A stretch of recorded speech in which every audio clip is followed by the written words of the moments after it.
घर से थाना होगा 3 से 4 या मैक्सिमम 5 किलोमीटर, 5 किलोमीटर के दायरे में होगा। पुलिस इतना देरी क्यों कर रहा है? पुलिस देरी क्यों किया ये तो पुलिस ही बता सकती है क्यों देरी किया, क्योंकि मैं जब से फ़ोन किया हूँ तब से वो 2 घंटे बाद मेरे घर में आया। मारपीट करने के 40 मिनट 35 मिनट बाद वो घर पे आया। पुलिस की बोल रहा था कि हम लोग के पास स्टाफ नहीं है, हम तो विसर्जन में बिजी है, हम लोग नहीं आ सकता, वेट करो, आते हैं, कोशिश करते हैं, आएंगे आएंगे आएंगे। मैंने उनको बोला था कि मेरे पास ये जान से मारने का हमला कर रहे हैं, घर में घुसने का कोशिश कर रहे हैं, आप थोड़ा जल्दी आइए। तो बोला ठीक है, देखते। मारपीट होने के बाद मैंने उनको बोला कि वो मारपीट करके चला गया, अब सिर फोड़ दिया, घर तोड़ दिया, सब कुछ हो गया, अब तो कम से कम आइए। बोला अच्छा हो गया, ठीक है, हम आते हैं, बेचते हैं। फोर्स कर रहा था? फोर्स कहाँ, एक सब इंस्पेक्टर था और एक कांस्टेबल था। हाँ, नीचे में गाड़ी उनका, मैं जब मेडिकल के लिए जा रहा था तो 2 आदमी कांस्टेबल था और एक सब इंस्पेक्टर था। ममता सरकार में बंगाल में कोई सुरक्षा नहीं है भाई। देखो हम अपना बता रहे हैं, बाकी का कुछ नहीं। हम मेरा घर से सीसीटीवी फुटेज যেটা দেখেছি এটা মব লিঞ্চিং, এন্টায়ার ফ্যামিলিকে মেরে ফেলার জন্য এসেছিল। বাইরে 200 জন জমায়েত ছিল, ভিতরে ঢুকেছে 53 জন, 53। Not only that very culprit Azizul গেছি।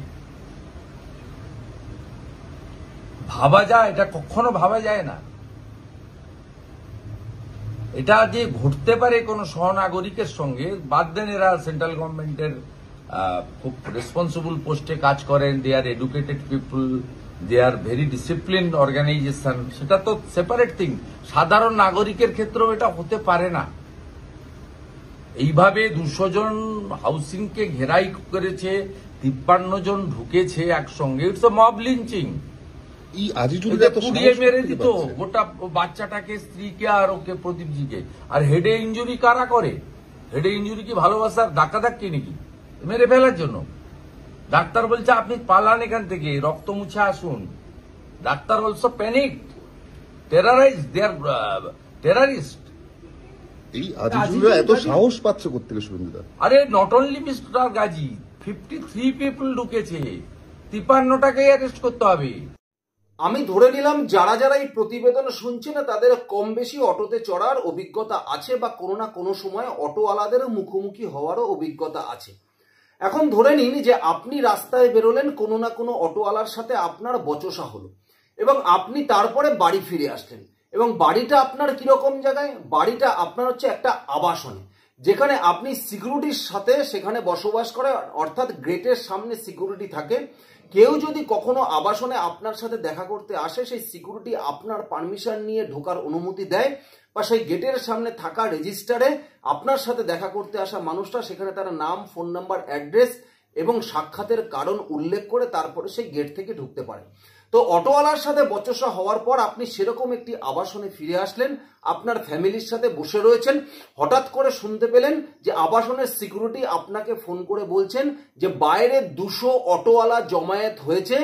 যে অটোওয়ালার সাথে আপনার বচসা হয়েছিল সেই অটোওয়ালা 200 অটোওয়ালা নিয়ে হাজির হয়েছে আপনাকে মারবে বলে, এবং যে সিকিউরিটির আপনার সেই আবাসনকে প্রোটেকশন দেওয়ার কথা, সেই সিকিউরিটি আপনাকে বলছে আপনি তাড়াতাড়ি বাইরে বেরিয়ে আসুন, না হলে এরা আবাসনের গেট ভেঙে ফেলবে। আপনি তখন অসহায় হয়ে কি করলেন? আপনি তখন অসহায় হলে সরাসরি আপনি পাশের পুলিশ স্টেশনে ফোন করলেন এবং সেই পুলিশ আপনাকে নিরাপত্তা দেওয়ার পরিবর্তে বলছে কালী ঠাকুরের ভাসানে সমস্ত পুলিশ ব্যস্ত আছে, তাই এই মুহূর্তে দাঁড়িয়ে কোনো পুলিশ আপনার কাছে যেতে পারবে না, আপনাকে প্রোটেকশন দিতে পারবে না। এই মুহূর্তে দাঁড়িয়ে হঠাৎ করে সেই 200 জনের মধ্যে 50 জনের ওপরে অটোওয়ালা সেই গেট থেকে সেই সিকিউরিটি গার্ডকে টপকে আপনার আবাসনের ঘর অব্দি পৌঁছে গেল এবং আপনার আবাসনের যে দরজার বাইরে ক্লপসিক্যাল গেট আছে, সেই ক্লপসিক্যাল গেট তুলে ফেলে দিয়ে সেই ঘরে ঢুকে আপনাকে বেদম মারলো। আপনার মাথা থেকে সজোরে রক্ত ঝরছে এবং আপনার সামনে দাঁড়িয়ে আপনার ওয়াইফ, আপনার বাচ্চা হাউ হাউ করে চিৎকার করছে, হাউ হাউ করে কাঁদছে। আপনি নিরাপত্তার অভাব বোধ করছেন, কিন্তু সেখানে না কোনো পুলিশ আসছে আপনাকে প্রোটেকশন দিতে, না কেউ আসছে। আপনি এই পরিস্থিতিটা একবার কল্পনা করে দেখুন, তাহলে সবার প্রথম প্রশ্ন কোন দিকে যায়? এই রাজ্যের আইন শৃঙ্খলা কোন জায়গায় গিয়ে দাঁড়িয়েছে? যে যারা যারা দুষ্কৃতী আসছে, আবাসনের সামনে 200 লোক নিয়ে জমায়েত হচ্ছে, তারা পেশায় একটা অটো চালক, জমা হয়ে সেই আবাসনের মধ্যে ঢুকে আবাসিককে মারছে। সেই আবাসিক আবার একজন কেন্দ্রীয় সরকারি কর্মচারী অর্থাৎ আধিকারিক, কেন্দ্রীয় সরকারের শুল্ক আধিকারিক, খোদ কেন্দ্রীয় সরকারের ডিপার্টমেন্টে কাজ করে এরকম একজন আধিকারিকের আবাসনে ঢুকে তাকে বেদম বার মারছে, তার মাথা থেকে গলগল করে রক্ত ঝরছে। তার মানে এই রাজ্যের প্রশাসনের পরিস্থিতি কোন জায়গায় গিয়ে দাঁড়িয়েছে তা পরিষ্কারভাবে উপলব্ধি করা যায়। তাহলে একজন সাধারণ মানুষ যারা আবাসিকের মতো জায়গায় থাকে না, যেখানে তাদের বাড়ির বাইরে কোনো সিকিউরিটি থাকে না, সে প্রাইভেট বলুন আর যাই বলুন, তাহলে সেই সমস্ত মানুষের আজকের দিনে দাঁড়িয়ে এই পশ্চিমবাংলায় নিরাপত্তা কোথায়? ঠিক এরকমই একটা ঘটনা ঘটেছে গতকাল বারুইপুরে এক কেন্দ্রীয় শুল্ক আধিকারিক প্রদীপ কুমার রাস্তায় তার অটোওয়ালার সাথে বচসা হয়। তারপরে সে তার আবাসনে ফিরে আসার পর সেই অটোওয়ালা হঠাৎ করে 200 জন নিয়ে হাজির হয় সেই আবাসনের গেটের সামনে, এবং যদি না ঢুকতে দেওয়া হয় তাহলে আবাসনের গেট ভেঙে ফেলার হুমকি দেয়। তারপরে সেই আবাসনের সিকিউরিটি তার গেটটা বাঁচাতে তাদেরকে ঢুকতে দিলেও সেখানে 53 জন মানুষ একটা আবাসিকের ফ্ল্যাটে 800 থেকে 850 স্কোয়ার ফিট, 2 BHK, 2 বেডরুম, একটা কিচেন, একটা ডাইনিং রুম, সেখানে গিয়ে 53 জন দুষ্কৃতী সেখানে উপস্থিত হয় এবং তাকে মারধর করে।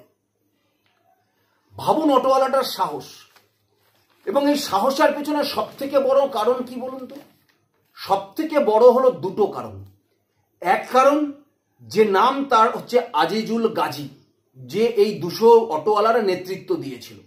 কারণ তিনি জানে যে এই রাজ্যে মাননীয় মুখ্যমন্ত্রী তাদের দুধেল গাই হিসাবে চিহ্নিত করেছে, এবং তিনি বলেছেন যে এই আজিজুল হকের মতো বা আজিজুল গাজীর মতো যতজনই এই রাজ্যে আছে তাদের লাথি খেতে স্বয়ং মুখ্যমন্ত্রীও প্রস্তুত আছে। সুতরাং তাদের কোনো ভয় ডর নেই, তাদের এই রাজ্যের প্রশাসন কিছু করবে না।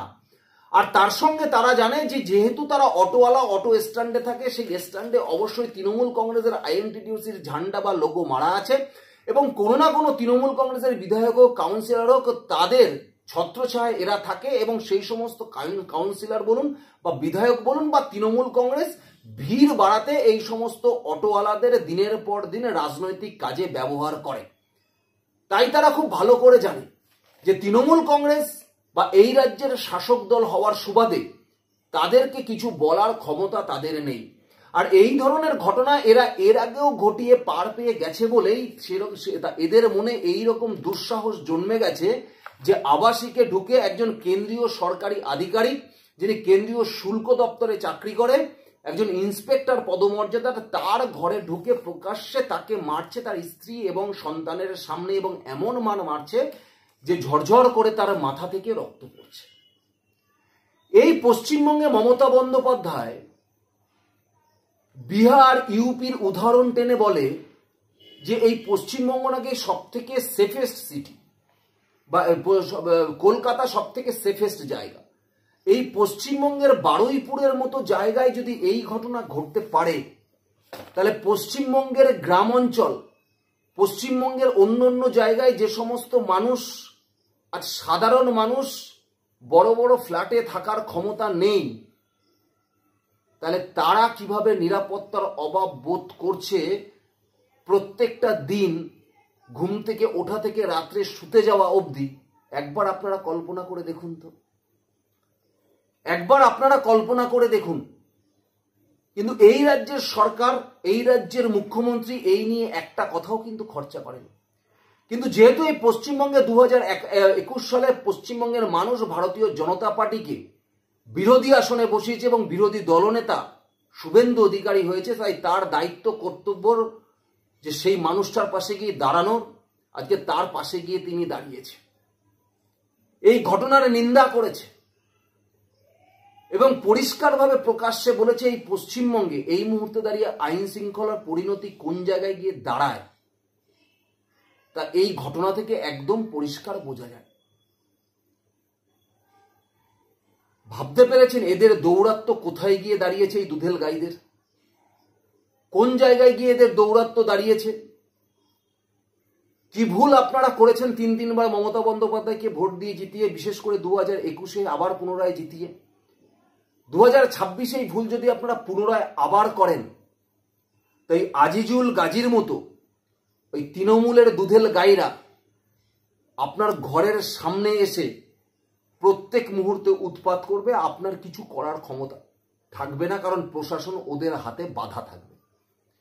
তাই সময় আছে, শেষ সুযোগ 2026। এই সুযোগ আপনারা দয়া করে কোনো মতে হাতছাড়া করবেন না। ধন্যবাদ, নমস্কার।